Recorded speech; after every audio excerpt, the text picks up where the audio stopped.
Friends, आज हम बात कर रहे हैं जयप्रकाश पावर वेंचर्स लिमिटेड की। स्टॉक ने आज शानदार बाउंस बैक दिया, यानी बड़ी गिरावट थम गई है और आज करीब 3% के आसपास हमें तेजी देखने को मिली। लेकिन क्या ये तेजी टिकाऊ है या फिर यहाँ पे गिरावट हो सके, क्योंकि स्टॉक अभी भी 1 डिजिट में बना हुआ है। 10 रुपीज़ का जो मजबूत सपोर्ट था वो उसने तोड़ा हुआ है। तो ऐसे में आगे क्या संभावना बन रही है? क्या इस समय हमें इन्वेस्टमेंट करना चाहिए? काफ़ी ऊपर के लेवल से नीचे आया तो क्या उसका फायदा उठाना चाहिए, या फिर इस समय हमें इस स्टॉक से मार निकल जाना चाहिए? आखिर थर्मल पावर प्लांट की कंपनियों का भविष्य क्या है, जानेंगे इस वीडियो के माध्यम से। 2-3 बड़ी अपडेट निकल कर आई है, एक एक करके उनको डिस्कस करेंगे।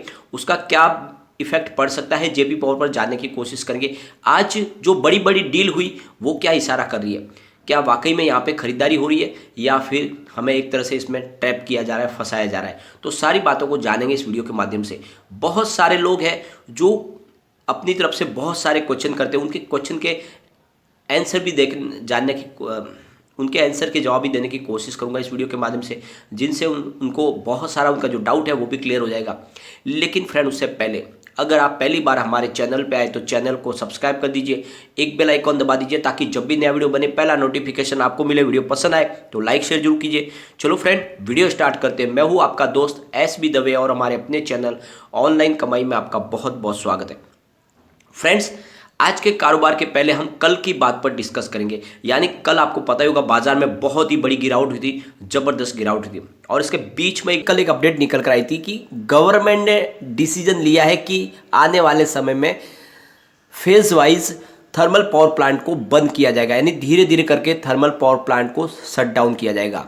क्योंकि सरकार ने ठाना है कि 2070 तक ग्रीन एनर्जी पे ही पूरे कारोबार को स्टैब्लिश करना है। यानी धीरे धीरे आप देखो तो सोलर ऊर्जा और विंड पावर को ही आगे बढ़ाया जाएगा, यह सरकार का निर्णय है। लेकिन इसके बीच में सरकार ने अपनी तरफ से क्लियर कहा कि ये निर्णय धीरे धीरे लिया जाएगा, यानी आने वाले कम से कम 50 साल तक ये निर्णय लिया जाएगा, आज ही नहीं होने वाला है। तो काफ़ी लोगों को ऐसा कन्फ्यूजन होता है कि आज ही जैसे जेपी पावर बंद हो जाएगा, जबकि मैंने क्लियरली आपको कह दिया था कि जेपी पावर उस कैटेगरी में नहीं आती है। क्योंकि सरकार ने कहा है कि जो 20 ईयर से ऊपर जो थर्मल पावर प्लांट हो चुका है, जिनका टाइम पीरियड हो चुका है, ऐसे थर्मल पावर प्लांट बहुत ज़्यादा कोयले की खपत करते हैं और इसलिए पहले उनको बंद करना होगा। तो उस क्राइटेरिया में, उस कैटेगरी में अभी फिलहाल जेपी पावर नहीं आता है। तो जेपी पावर के थर्मल पावर प्लांट अभी बंद नहीं होंगे, समय लगेगा। दूसरी तरफ जितनी खपत हो रही है बिजली की, उतनी पूर्ति ग्रीन एनर्जी से होना अभी असंभव है। तो ऐसे समय में थर्मल पावर प्लांट का कोई भी ऑप्शन फिलहाल अभी अवेलेबल नहीं है। तो ऐसे में सरकार ने भले निर्णय लिया हो, लेकिन ये बहुत ही ज़्यादा विलम्ब होने वाला है। और ऐसे में आपको इतना ज़्यादा घबराने की जरूरत नहीं। जिस तरह से आपके कमेंट आते हैं, बहुत ज़्यादा पैनिक कर गए थे आप, जबकि अगर आप मेरा पूरा वीडियो देखें तो उसमें मैंने क्लियरली सारा का सारा आपको डिटेल जानकारी दी है कि आने वाले समय में जेपी पावर में बहुत ही शानदार तेजी बनेगी। और इसके पीछे वजह है नीति आयोग की रिपोर्ट, जिसमें क्लियरली कहा गया है कि 2030 तक कोल डिमांड पीक पर होगी। तो ऐसे में जितने भी थर्मल पावर प्लांट की कंपनियां हैं उनका भविष्य तो बहुत ज़्यादा उज्जवल है। तो अगर आप लॉन्ग टर्म के लिए इन्वेस्टमेंट करते हैं जेपी पावर में तो आपको बहुत ही अच्छा रिटर्न मिल सकता है और आने वाले समय में डेफिनेटली मल्टीबैगर भी बन सकता है। लेकिन जिसका शॉर्ट टर्म का नजरिया, उसको समय समय पर प्रॉफिट बुक करना चाहिए। मैंने रेगुलरली मेरे पुराने वीडियो में भी बोला हुआ है, क्योंकि कभी भी अगर एक महीने में स्टॉक डबल हो जाता है तो वहाँ पर प्रॉफिट बुकिंग आती है। तो इसके लिए आपको पूरा वीडियो देखना चाहिए, फिर कमेंट करने चाहिए। थंबनेल में आपको देखना चाहिए, मैंने क्लियरली बोला है कि जेपी पावर बंद होगा, पीछे क्वेश्चन मार्क है, इसका मतलब क्या बंद होगा। तो उसमें डिटेल जानकारी दी गई है, आपको अच्छे से समझना चाहिए और ये बात समझे कि जेपी पावर आने वाले समय में अच्छा रिटर्न आपको दे सकता है। अब चलते हैं हम कारोबार की तरफ। तो आज स्टॉक 8.45 पर ओपन हुआ, 9.15 की हाई बनाई, लो है 8.10 का और अंत में 9.05 पर करीब 2.84% की तेजी देखने को मिली।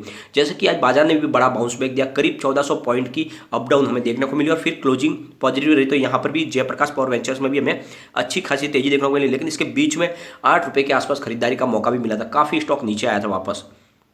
वॉल्यूम को देखें तो BSE में 4,34,49,000 का वॉल्यूम हुआ, सामने 1,55,50,000 की डिलीवरी उठेगी। डिलीवरी का परसेंटेज 35.79% है। NSE की बात करें तो 14,81,66,000 का वॉल्यूम हुआ, सामने 3,88,19,000 की डिलीवरी उठेगी।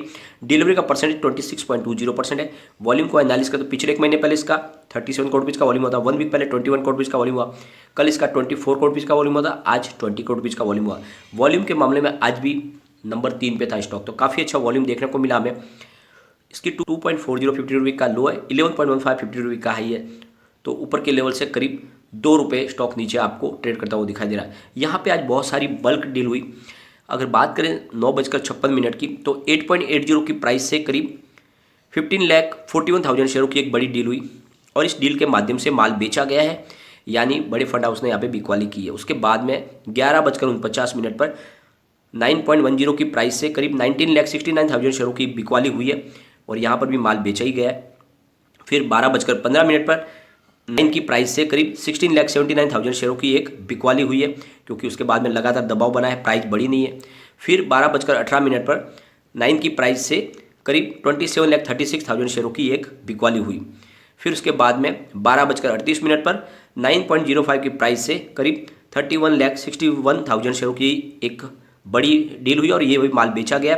फिर 12:32 पर 9.05 की प्राइस से करीब 15,65,000 शेयरों की बिकवाली हुई और ये जो बिकवाली उसके बाद में आप देख लो कि प्राइस कम होती गई, इसका मतलब है कि दबाव बना है। तो बड़े फंड हाउस ने आज भी अपनी प्रॉफिट बुकिंग की और इसीलिए स्टॉक काफ़ी नीचे आया था, लेकिन रिटेल इन्वेस्टर ने आज काफ़ी अच्छी खरीदारी की है निचले लेवल से। तो आगे पॉजिटिव माहौल बनेगा, फिर से यहाँ पे तेजी की संभावना बन रही है, लेकिन बाजार में अभी भी दबाव बना हुआ है, ये आपको खास ध्यान रखना है। जो आज तेजी बनी है वो अभी परमानेंट नहीं है, ये टेम्पररी तेजी हो सकता है कि आने वाली 27 तारीख से फिर गिरावट हो। जब तक बजट हमारा डिक्लेयर नहीं होगा, आगे क्या बाजार की दिशा कोई भी हमें समझ में नहीं आ रही है, तो हो सकता है फिर गिरावट हो। तो ऐसे समय में अगर आपका लॉन्ग टर्म नजरिया है तो कोई चिंता की बात नहीं, बने रहे। आने वाले 5 साल में इसकी जो प्राइस है, हमारी जो टारगेट है 500 रुपीज़ का, वो आराम से आएगा, क्योंकि 2030 तक कोल डिमांड पीक पे होगी, ये आपको ध्यान रखना है। यहाँ पे एक और अपडेट निकल कर आई है, जैसे कि रेलवे की तरफ से ये कहा गया है कि जो मीडिया रिपोर्ट निकल कर आई है कि रेलवे है वो एक तरह से भेदभाव कर रही है, जो भी कोल थर्मल पावर प्लांट बहुत दूर है, डिस्टेंस है, उनको रैक्स नहीं सप्लाई की जा रही है। तो ये बात बिल्कुल गलत है। हम हर किसी को भी अपने रैक्स दे रहे हैं, लेकिन फिलहाल उनकी शॉर्टेज चल रही है और कोयले की भी थोड़ी कमी है। तो उसके लिए हम एक रोड मैप तैयार करें, उसके माध्यम से सब जितने भी थर्मल पावर प्लांट है उनको कोल की सप्लाई करेंगे, उनके लिए रैक्स अवेलेबल करेंगे। तो ये पूरी तरह से एक रिपोर्ट गलत है कि हम किसी के साथ भेदभाव करें। तो ये रेलवे की तरफ से क्लेरिफिकेशन दिया गया है। दूसरी तरफ से इंडियन मिनिस्ट्री ने कोल इंडिया लिमिटेड को उन्होंने राय दी है कि आप जो स्टील कंपनियां हैं उनके साथ भी ऐसा ही एग्रीमेंट करें जैसा उन्होंने थर्मल पावर प्लांट के साथ में किया हुआ है। फिलहाल जो नियम बना है उनके लिए ई ऑक्शन के माध्यम से ही स्टील इंडस्ट्रीज को कोल की सप्लाई होती है, लेकिन अब सरकार चाहती है कि जिस तरह से थर्मल पावर प्लांट को बिजली दी जाती है उसी तरह से एग्रीमेंट बना के कोल इंडस्ट्रीज को भी, स्टील इंडस्ट्रीज को भी वैसे ही कोल की सप्लाई की जाए। तो एक तरह से देखें तो उनके लिए भी राहत के द्वार खोलने की संभावना बन रही है स्टील इंडस्ट्रीज के लिए, क्योंकि धीरे धीरे वैसे भी सरकार की जो मंशा है कि ग्रीन एनर्जी को भी आगे लाना है। जिस तरह से बिजली की खपत बढ़ रही है, तो आने वाले समय में भी थर्मल पावर प्लांट को बंद करना सरकार के लिए बहुत बड़ी मुसीबत हो सकती है। जब तक उसके लिए कोई परमानेंट सॉल्यूशन न निकले, सरकार ऐसा नहीं करेगी। तो ये समय लगेगा और ऐसे समय में जेपी पावर की प्राइस बढ़ेगी, क्योंकि फिलहाल बिल्कुल कौड़ियों के भाव में मिल रहा है। मैंने कल भी आपको बोला था, जिसका लॉन्ग टर्म का नजरिया उसको बने रहना है, ये आने वाले समय का मल्टीबैगर है। फिलहाल कम्युनिटी सेंटीमेंट भी स्टॉक के साथ में 79% बाय की कॉल है, 10% सेल की कॉल है, 11% होल्ड की कॉल है, यानी 100 में से 90% लोग अभी भी इसको लेना पसंद करिए, जो अच्छी बात है। तो आप इसमें बने रहे और आप कभी भी पूरा वीडियो देखें, उसके बाद में ही अपनी राय व्यक्त करें। लेकिन फ्रेंड, कोई भी इन्वेस्टमेंट करने से पहले अपने फाइनेंशियल एडवाइजर से एक बार ले ले या अपना खुद का रिसर्च करें, क्योंकि मैंने वीडियो आपके एजुकेशनल पर्पज के लिए ही बनाया। वीडियो पसंद आए तो लाइक शेयर जरूर कीजिए और चैनल को सब्सक्राइब कर दीजिए। Thank you friend.